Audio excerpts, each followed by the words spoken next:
I have something I will only share with you all, as you all are the only ones who will care. Understand, when I was a child, I was very socially inept. I lived in a semi-rural area, didn't have very many friends, etc. Mom and dad were always doing work or just not caring very much. Every day I would play in the forest behind my house. I would look for rabbit holes and treasure, pine cones. When I was around 8 or 9, my parents got divorced, so I was in a sort of emotionally traumatic state. I didn't understand what was going on, or if it was my fault, etc. Luckily enough, my cunt of a mother didn't want me, so me and my dad stayed at our house, and she moved on. After him, helping with his work, making dinner, washing the house, cleaning up the garden, etc., because I thought it would lessen his load. It didn't, sadly, so I kept going into the forest and playing by myself. One day, I came across a creek. It was only a few centimeters deep, and not that many meters across. I started coming here every day to draw pictures in the sand, and make forts with the stones. As I got older, 11 or 12, I started mentally developing farther than I should have, constantly thought about suicide, angsty, felt I should be a higher level scholar, etc., and this place became a sort of place to wash away my tears and think. Now, I've never had problem with schizophrenia, or any other mental illness, and I still believe I don't, but sometimes I really do question my sanity. One day I went to the creek early, and there was a boy there. He looked a little younger than me, maybe 10, and was wearing the oddest clothes I'd ever seen, looked like something out of an old Siberian colonist's novel my dad had read all the time growing up. He saw me and had a sort of grin on his face, and he said, "Boy, am I glad I'm not the only lonely kid alive." So, I said, "I'm sure there's many, who are you?" He sort of stood there, looking puzzled. I asked again, "What's your name?" He then repeated name? In this sort of voice I couldn't really take in well, almost like it was electronic or something. "What are you, stupid? What are you called?" He then replied, "I'm called Desmond, sorry I couldn't hear you." "What's your name?" I replied with, "I'm Anon." "So, why are you here?" He then told me a story about his pap and him living alone in a house on the other side of the wood. The direction he pointed in was a lake, there were no houses over there. I instantly picked up his bullshit, but didn't say anything. "You should really get a new set of clothes, what are those from, 1384? Ha, we both laughed for a little bit, and started talking some more about other things.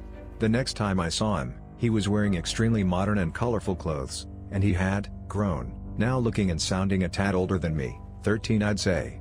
Anyways, we got to know each other, and spent a lot of time together out there. I remember playing all sorts of games and questing for rocks and shit. One time, we had swam in the lake, and I remember his neck and sides looking really stretched, yet somehow still natural, just not very male. We became best friends, and we shared literally everything with each other. He told me his life story, but it never seemed to match up every time he told it. I told him mine, and he looked oddly depressed, like he felt my pain, and hugged me. I was young, so I was like, "Are you gay?" Ha, and he sort of had this low, almost groaning laugh as he looked at the ground with a sad smile on his face. I remember this vividly, that disappointed face, almost as if he wanted to be close to me. Anyways, as I grew older I became wiser, and noticed he said a lot of words in the same tone as the previous time, or that he only had a few different types of faces/laughs. I thought he may be a tad mentally ill. At this point I still thought gays were retarded, and I thought he was gay because of his overly colorful clothes and overall feminine looks, kind of reminds me of the Dumbledore kid or whatever. Anyways, around when I was 16, I had finally noticed he had never changed, same clean clothes, same childish face, as if he never aged. This is when I started getting a tad creeped out, as all of it started piecing together. At first, I thought he was a ghost or something, because he had never shown me his house or family, and when I tried showing him mine he never really wanted to leave the woods. So I hung out with him less. Whenever I would, he seemed overly joyful and full of life, but whenever I left I would look over my shoulder and see him tearing up a bit. I felt really bad, but I didn't want bad mojo or anything. As I visited less and less, I noticed the area started smelling very dank, and always like roadkill or something. I asked him about it, but he would always reply, "It's only nature, and nature's supposed to change itself from time to time." By the time I was 19, I finally had to go to college and abroad, so I had to tell him my final goodbyes. I never felt the way I did that day. When I told him, he got down on his knees and just started sobbing. I got down on mine and just held him, telling him it'd be alright, and that one day we'd go see the world and get out of these damn woods. I didn't want to let go though. I just wanted to stay right there, It felt so good having someone care that much about you. When I finally had to leave, he handed me a pine cone, and told me to remember him by it. So, I went off to college to study literature and history, not sure what I wanted to really do with my life. I remember once we had to write a fictional essay that would summarize a book we would publish if we were authors. I wrote it about him, what I thought happened to him after I left. My peers thought it was quite dumb and boring, but I would read it every so often, just to think about him. Every night, it seemed like he was there. I would have dreams about those woods and the good memories associated with them. Once, in June, I remember sitting on the floor of my apartment, just telling myself stories about what we could be doing right now if I wasn't wasting my time trying to do something I didn't want to. It got so serious that I entered a sort of depression, and would cry myself to sleep every night at the thought of me wasting my life with this bullshit education. That's when I started watching TV a whole lot more. I remember one night watching Animal Planet, or Discovery, one of those nature channels or whatever, and it was a show called Mysteries of Nature, or something like that, and they had an episode on skinwalkers, American natives who would become heretics of their tribe by killing their kin, then having the ability to shapeshift into wolves and other animals. I found it interesting, so I started reading more about it. When I read one story I found on Google, I screamed loud enough to be dismissed by my landlord for a week, for waking the dead at 3 a.m.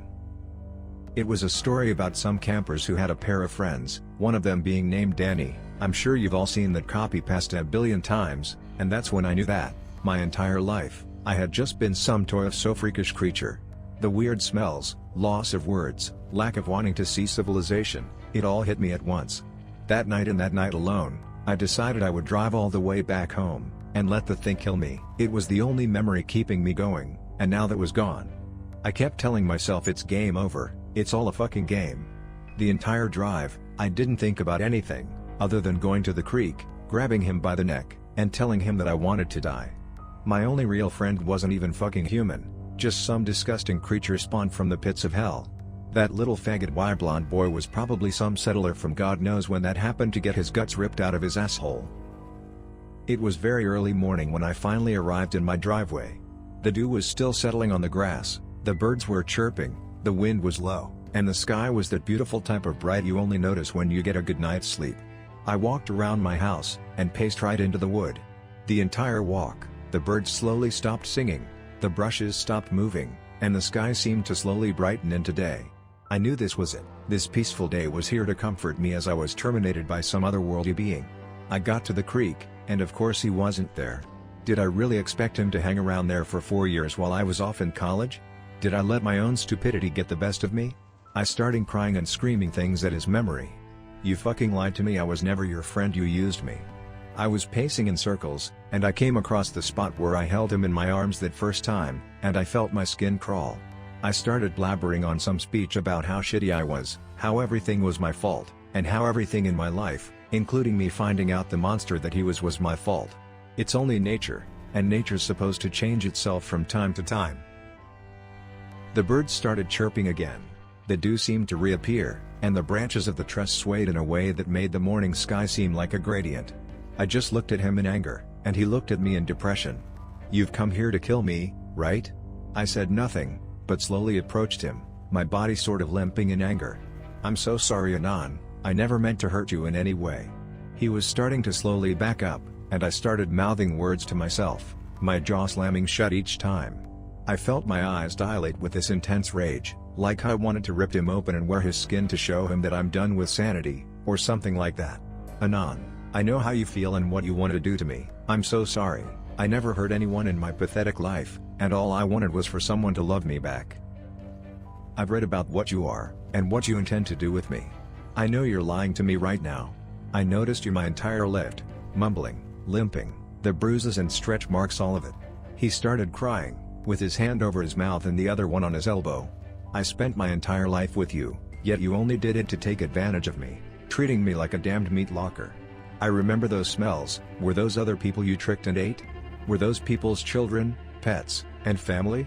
Or were those just wild animals that happened to luck out and get eaten by the big bag sack of lying shit that is Desmond Miles? Answer me, goddamn you. He finally stopped whimpering, and said, you keep calling me the monster who limps, destroys people's lives, doesn't always know what to say, and acts like he's never met a human before, but look at yourself, right now. Look at how you're walking, how you're acting, who you are. I saw you when you were a baby, I saw your parents as children, and I saw how lonely you were at school, how the other kids beat you. I had always felt the way you did, and I wanted a friend, and so did you. Isn't that more important than what I am? I'm not going to kill you, even if you want to kill me. I just want to see you be happy." I instantly stopped feeling so rage-filled. I walked over to the creek, and looked at my reflection in the ripples. He wasn't the monster anymore, I was. I turned around, and he had that same, sad smile on his face. I galloped over to him, and just held him, telling him how sorry I was. He reached into my pocket, and took out the pine cone, then put it back in. When I opened my eyes, he was gone. I've never seen him ever since then, but I always think about him. I got through college, and I've moved back into my father's old house. He died a few years ago, and every once in a while, I still go to that creek and look at myself. I always ask the air around me, am I happy? And whenever I see his reflection next time mine, I know that I'm doing what I want to do with my life. Even if he was a skinwalker, or a figment of my imagination, I will always keep his memory near to me, and remind myself that things are monsters when you see them that way, and that they're beautiful when I see them another way.